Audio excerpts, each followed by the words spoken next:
Барлығына сәлем. Бүгін сіздермен небәрі 2 ғана тұратын творожный косичкамызды бірге дайындайтын боламыз. Дәмі де, түрі де өте ерекше. Келген қонақтарыңызға ұялмай дастарханға қоя аласыз. Олай болса кеттік.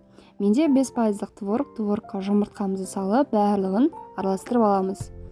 Одан кейін қантымызды саламыз. Одан кейін растительное масло немесе оливковое масло.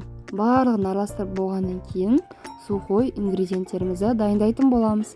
Мен оның разрыхитель, ванилин бәрін бірге араластырдым. Ванилин қоспасаңыз да болады. Одан кейін тестамызға саламыз да барлығын біріктіреміз.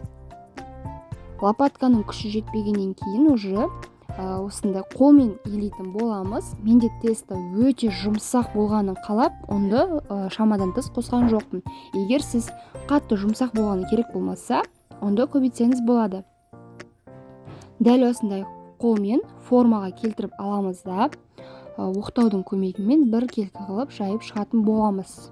Қамырымыз дайын болғанда қантымыз бен корицамызды араластырып дайындап қойып, тестамызға еріген майымызды жағып, осы майдың үстінен жаңағы корица мен қантты бір келкетіп сеуіп шығатын боламыз.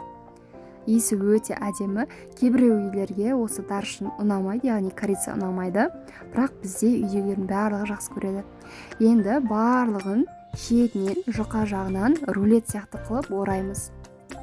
Орап болғаннан кейін ақырындап пергаменттің үстіне аударып, аккуратно табаға салатын боламыз.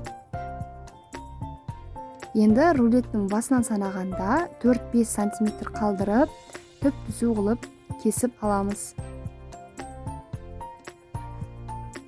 Осыдан кейін біз өрісімізге айналдырамыз.